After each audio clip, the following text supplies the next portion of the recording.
여신강님, 유미의 세포들, 연애혁명, 대륙을 넘나들며 종횡무진하는 네이버의 콘텐츠 사업 함께 알아볼까요? 안녕하세요, 하지은입니다. 검색 엔진 1위, 코스피 3위, 시총 60조. 어딜까요? 바로 네이버입니다. 사실 우리가 네이버 검색만 하는 건 아니잖아요. 웹툰 한 번씩은 경험해 보셨죠? 국내 웹툰 조회수 중 65%가 이 네이버 웹툰에서 나온다고 합니다. 명실상부 국내 1위 웹툰, 타이틀에 맞게 수많은 대표작을 선보였을 뿐만 아니라 스타 작가들도 양성했는데요.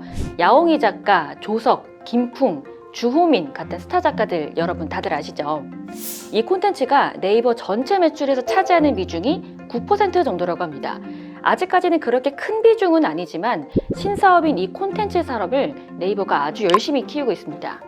국내와 해외 콘텐츠 시장을 모두 노리고 있는데요. 그 이유는 우선 이 글로벌 콘텐츠 시장이 글로벌 전쟁터가 되면서 지금이 아니면 안 된다는 위기의식이 있었고요. 사실 진짜 중요한 이유는요. 네이버가 구성하려는 네이버 생태계를 위해서 꼭 필요하다는 겁니다. 말랑말랑한 콘텐츠로 사람들을 이 플랫폼 안으로 끌어들이려는 거죠. 네이버는 국내 콘텐츠를 확장하기 위해서 국내 사업자 1등과 손잡는 전략으로 이 콘텐츠 밸류 체인을 형성하고 있습니다. 콘텐츠 밸류 체인이 뭐냐면요. 바로 이겁니다.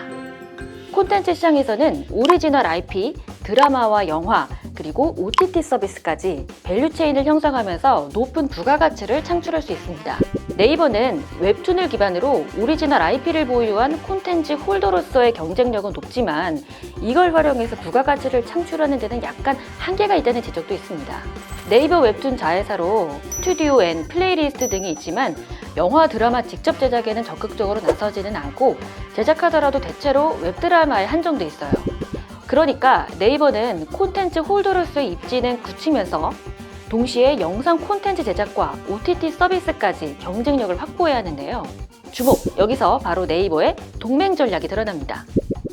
네이버는 티빙과 다방면에서 윈윈이 가능한 최적의 파트너입니다. 이미 수십만의 네이버 고객이 티빙을 이용하고 계십니다. 지난해 10월 네이버는 CJ그룹과 약 6천억 원 규모의 지분을 교환해서 스튜디오 드래곤과 티빙, 콘텐츠 밸류 체인을 가시화했습니다. 네이버 웹툰의 인기작 유미의 세포들이 바로 이 네이버 콘텐츠 동맹을 통해서 제작되고 있는데요. 그 역할들을 자세히 살펴보면 이렇습니다. 네이버 웹툰은 유미의 세포들 오리지널 IP를 제공하고 스튜디오 드래곤은 드라마를 제작하고 티빙은 작품을 서비스하고 그리고 네이버는 네이버 플러스 멤버십을 통해서 티빙 이용권을 제공, 멤버십 구독자를 확보하는 선순환 구조를 이루게 되는 거죠. 또 IP 확보에도 박차를 가하는 모습을 보이고 있는데요. 웹소설 좀 읽어봤다 하는 사람들이라면 다 아는 문피아를 CJ와 함께 인수한다는 소식도 들립니다. K-컨텐츠는 동아시아 시장을 넘어서 컨텐츠의 최대 시장 미국에서도 메인스트림으로 진입하기 시작했습니다. 지금의 컨텐츠 시장은 국가 간 장벽이 허물어진 글로벌 전쟁터입니다. 북미 1위 스토리 10억 개 월간 이용자 9천만 명. 네이버 콘텐츠 하면 빼먹을 수 없는 게 바로 요 왓패드입니다. 네이버는 이 왓패드를 약 6,500억 원에 인수한다고 밝혔습니다. 왓패드의 인기작 키싱부스는 넷플릭스 오리지널로 제작되기도 했는데요. 네이버가 지금까지 이렇게 큰돈 쓰면서 인수합병에 나선 적이 없어서 다들 놀랐습니다. 이 정도 규모의 바이아 거래는 사실 네이버 역사상 최대 규모였거든요. 북미 1위 웹소설 플랫폼 왓패드의 월간 이용자는 9천만 명 정도고 네이버 웹툰은 7,200만 명 정도 됩니다. 이로써 네이버는 단순 합선을 가장하면 월 1억 6천만 명 이상의 사용자가 모이는 글로벌 최대 디지털 콘텐츠 플랫폼을 품게 되었습니다.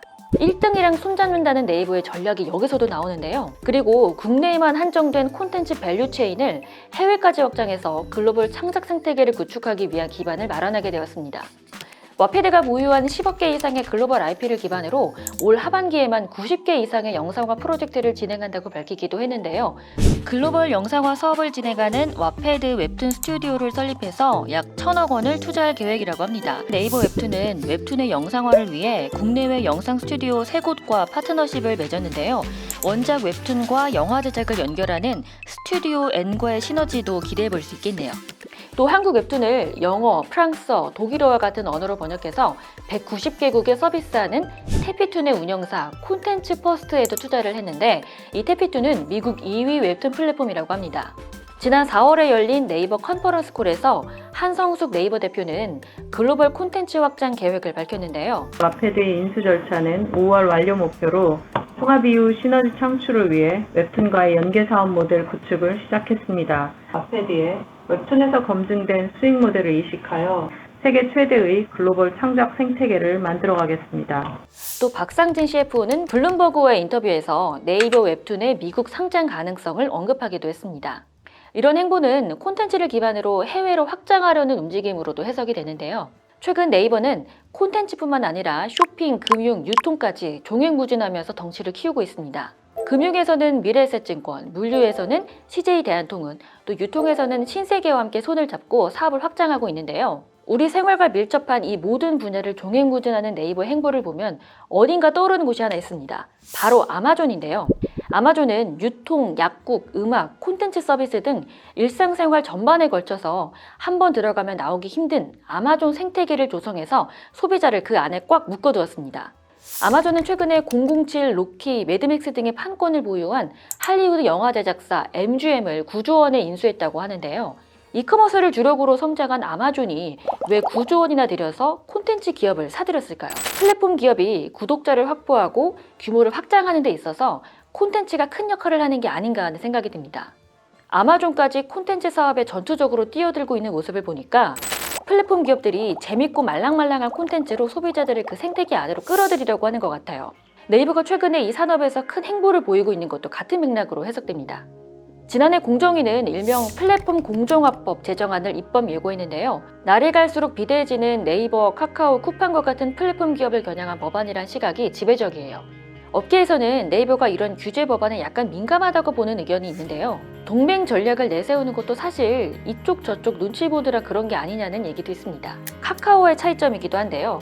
카카오는 수직 계열화 전략으로 사업을 확장하는 경향이 있어요. 콘텐츠만 하더라도 카카오 엔터테인먼트를 설립하고 관련 기업들을 인수해서 카카오 그룹 안에 모아두는 전략을 쓰고 있거든요. 카카오가 콘텐츠의 진심이라면 네이버는 플랫폼의 진심인 느낌? 카카오가 궁금하시면 이 편을 참고해 주시고요. 검색 엔진으로 시작해서 국내 1위 플랫폼 기업을 바라보는 네이버. 동맹 전략으로 구축한 검색, 쇼핑, 유통, 금융, 콘텐츠에 이르는 이 거대 생태계는 어디까지 나아갈 수 있을까요? 하진이었습니다.